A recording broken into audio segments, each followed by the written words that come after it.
Howdy folks, I am Martha, and Dorothy and I welcome you to Hirschberger's Miracle Homestead. As you see things in front of us, it's a different scene than when we have kitchen action, although this will be leading up to kitchen action because we're going to assemble a self-wicking gardening container. This one will actually be donated to our school benefit auction. Thought I'd bring you along as I assemble it. First thing we'll be doing is getting the pieces and parts cut to where we need it for the container, including the PVC pipe, the corrugated piping, and the ground fabric. So, here are the fertilizers that we'll be using. As we're ready to use everything, we'll go across it. The goal of a self-wicking container is that you have a water reservoir down here, and then an oxygen level, and then you can come up with dirt from there so the plants can wick up the water through their roots. To create the water reservoir. Okay, here I have a drill with a hole saw, and we would need to drill a hole here. First of all, we need to measure, which this is a 4.5 because that's what I got at the store. Okay, the hole for drainage we want to be lower than the top of the corrugated piping will be. Okay, we'll come toward the center here. Now I'm going to come up 3.5 inches, which is right there. Make a little mark. I have this thing plugged up now, so right there on the white dot, I'm going to put my hole in. Yep, good help would be in the forward motion. So what we have created is the hole, and then the corrugated piping will be on the inside. Right there's a water level, and the top then will be the oxygen level. And then as you water, when your water comes out of here, you know that the water level is full. So next on the agenda is to cut the corrugated piping to fit inside. Again, the measuring tape. Now I'm going to measure the bottom because the top may be just a little bit longer.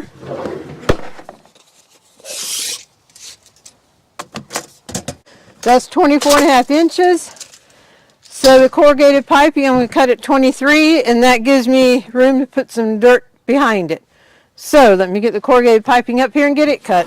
We will measure, what I say, 23 inches, which is right there, and it doesn't have to be exactly.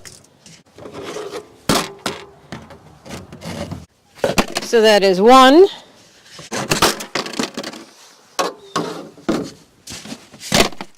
Okay, and we use 2 so we have room to put dirt on either side and behind. The other end, no dirt goes there because that's where the hole is for the water. The next thing to do is to cut the ground fabric to fit down in here over the corrugated piping to protect dirt from getting in there. You could let it with that, but I like to have it that it comes up the side as well over the PVC pipe. That's just a personal preference that I have. 40 by 25, that gives me room to work with.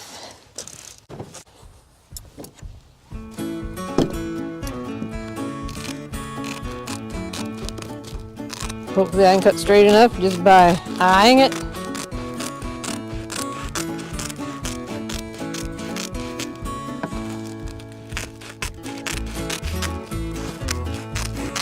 This is a commercial grade ground fabric which we highly recommend.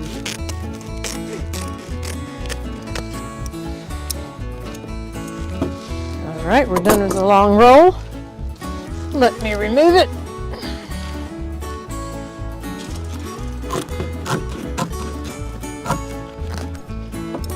Alrighty, I need the tape measure for one more thing. I'll just put that in there right now. Get this on this side. I'm going to give you one major tip. The first year I did these, I just did it that the PVC pipe barely came up over beyond the tub.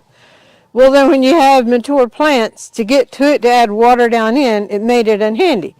So anymore, I bring it up pretty high. That way it's easier access to it, plus it saves your back. Because it does take watering it, and It does save your back if it's up. So I think this I'm going to go about 27 inches. I don't have to mark this because of the lettering on the side here. You just know where to go. Yes, right here's where we're going to cut. Now, this side is straight, which that is fine. This side then we want to cut at an angle, and I'll show you why.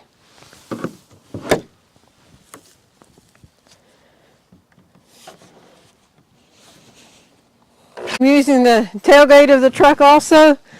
And the next thing to do is to get dirt in here. I'm using the Miracle-Gro potting mix, and I'm going to mix a little perlite with it. So I'm just going to put a bag in and perlite in another bag and mix it up.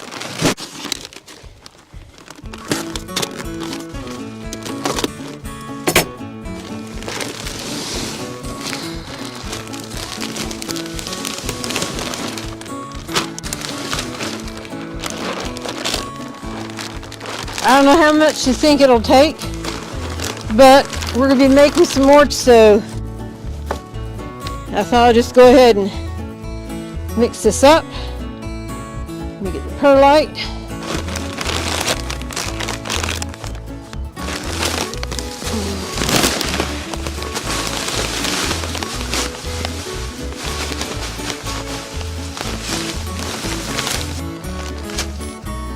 And now another bag of potting mix.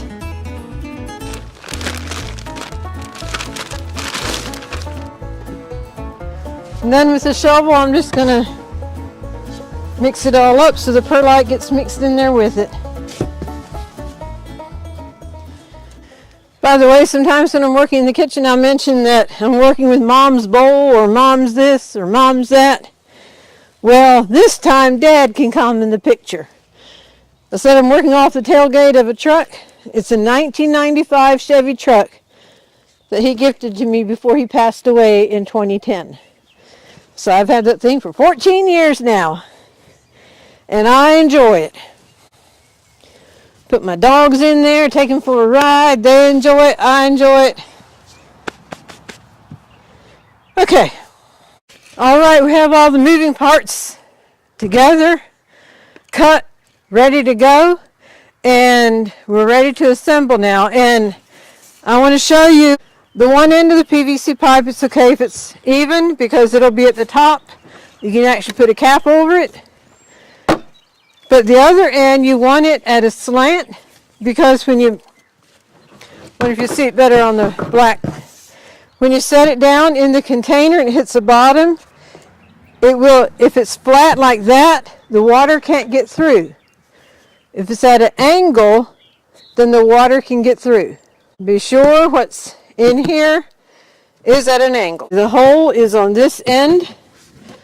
We will put the corrugated piping in, and then we will put the PVC pipe.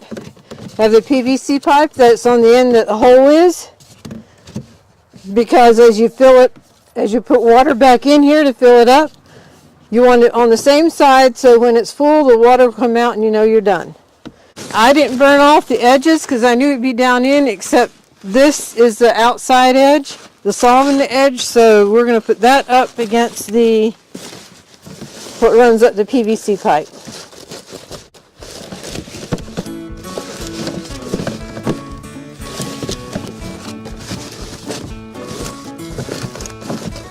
Just taking it down in there.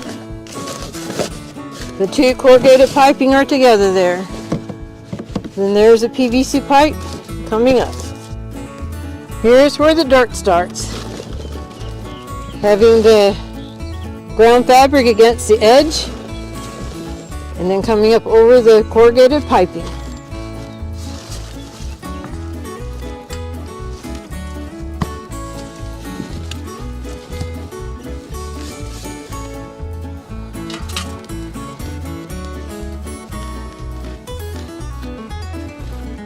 And remember, there was a little bit of a gap back here. I'm filling that in with dirt.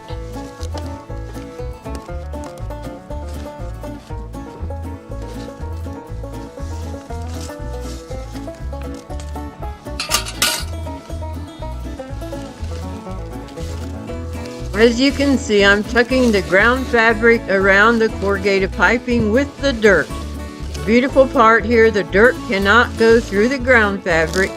However, water can. What a perfect combo.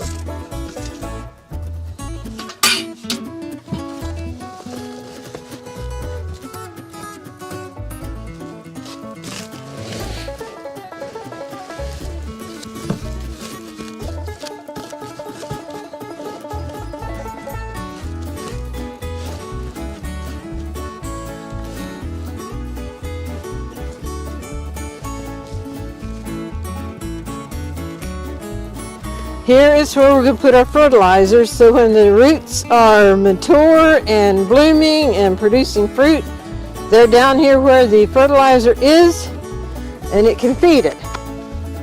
The agricultural lime just evenly distributed across the pot. Sea mineral.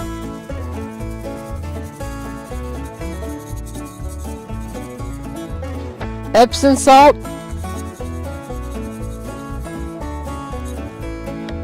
And sustain.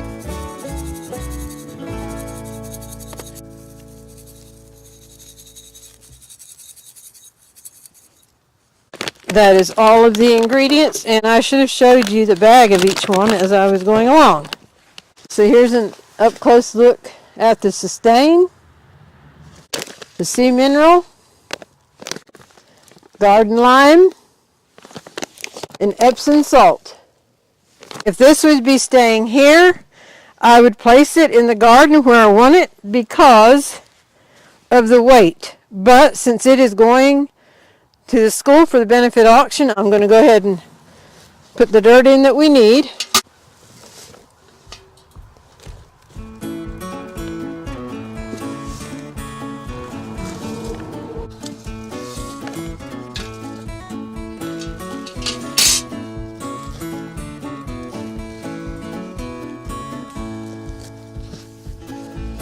As you can see, this size container takes quite a bit of dirt, which adds weight to the container, and that's why I like to place it before I add the last of the dirt, and especially before you add water. Definitely wait to add water until it is placed.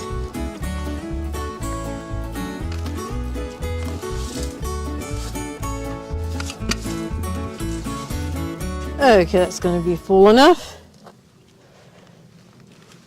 One tip I have for you, when you first plant and your plants, the roots are young and tender, water from the top, and every 7 to 10 days give the nature source. Then when the roots are mature, we give the blossom buster. And then water down through here, and when those 2 corrugated pipings are full, water will come out of the hole here. And then you know you're done. We got our fertilizers in this from Amazon, and we'll have links for it in the description, as well as the ground fabric. So the container we actually had a coupon for Lowe's, so we got our container from Lowe's. And the potting mix we got from Lowe's. I will give another tip. When you're planting something, it's worth the research of if there's anything they like when they're planted to help give a boost in their growth and their production. Last year, for the first time, we realized that sweet potatoes like bone meal. So when I planted the sweet potatoes, I put a heaping tablespoon of bone meal in each hole when I planted the sweet potatoes. And last year we had a bumper crop of 137 pounds of sweet potatoes from containers. So we can leave a link for that video. It is worth a little research to find out what the plants like, because it was well worth the bone meal. I want to thank everyone for joining me as we put this self-wicking gardening container together. If you all assemble one, I hope you have the success with it that we did. We learned a lot over the years, so you'll learn as you go as well. And we want to welcome all of our subscribers. We're so glad you're part of us. We've got quite a few new ones recently. We welcome you. And those of you who've been with us for a while, your continued support means a lot. And we appreciate all the likes and shares and comments. All that helps our channel to grow. And also the shopping on Amazon through our link. At no extra cost to you, we get a small commission. And that helps us here on the homestead in caring for Buddy. Buddy's our special needs brother who's also my twin brother. I thought about I should get the lid. Actually, there's only one thing that I've used the lid for at this point, and that's when I plant in the spring. If we have a late frost, if the plants are up, you can put this over it and bungee cord it, and that can stay in place and protect your plants. Of course, here's a little gap, but you could always cut around here to make it fit in there. Otherwise, I have no use for the lid. This is information we had with the container at the auction for people previewing items. And here's the bidding. All right, if you want something early, right here you are. And I'm going to give 100. I had $100 bid. At $100 bid, I'm going to get 25. I had $25 bid, I'm going to 25, 35. I'm a $25, $35 bid, I'm going to 20, 35, 45. And $50 bid, I'm a 60. And a $60 bid, 55. I'm a $50, $55 bid, I'm going to 55 bid. This will save you from having to go to Lowe's and drag all that potting soil home and all of that. And $50, 55. I'm a $50, 55 bid, I'm going to 55 bid. Give my money, give me 5, and it will be 5, 60. That's $60 bid. $60 bill and give my money, going to be 60. Now 5. Now $70 bid. $70 bill and minus 65. $70. Give me 65, but I get $70 bid. 65 now $70. Anybody else want to be $70 and I have? Sold $65. You got it. Well, the auction is all done and in the books now, so to speak. And it was a very good day. The weather was beautiful. The crowd came out, and it was just a good day altogether. Everyone carried on their responsibilities well. Everything flowed well, as far as I know. And someone did come to me afterwards and said that they were planning to bid on our container, but they did not find out when it was sold. They must have stepped out for a minute. But anyway, if this is your first time with us, we always end up our videos with an inspirational golden thought. On our last video, I read the verse in Galatians about the fruit of the Spirit. And I said, well, the next couple weeks we'll take one of the fruits of the Spirit and share a few thoughts on it. And the very first one is love. The fruit of the Spirit is love. And the first thought that comes to mind is Jesus is a perfect example of a Christ-like love of sacrifice and selflessness. Jesus is our perfect example. And the Spirit of God within us also produces a Christ-like love. One thing that comes to mind with a Christ-like love, Jesus' perfect example is not showing partiality. He loves everybody, and we should be the same way, show our love to everybody. It doesn't matter what country we're from or our financial or social status. Just love on everybody. Be willing to love everybody. Not everybody's willing to receive love, but just having that Christ-like love. A Christ-like love is achieved through the guidance of the Holy Spirit. And love, yes, is an action word. What are some of the love actions that Jesus did? One thing he did for me and for everybody, all of mankind, was he was willing to come to earth and be born, and then he died and he rose again for us. And through the blood of Jesus Christ, we can have that personal relationship with God. And that is the ultimate sacrifice that Jesus gave for us. And a Christ-like love for us is just being aware of people around us. If there's a word of cheer we can give to somebody, just give a helping hand. Praying for others, that's something we can do right in our own home. You don't have to be out and about to pray for somebody. You don't have to be with them to pray for them. Put others' needs ahead of ourselves. Being willing to give of time, money, and of our possessions as the Spirit leads us to. Now I'll bring this back to the fertilizer in our self-wicking container. It was sitting at the bottom, just waiting to be used when the plants needed it.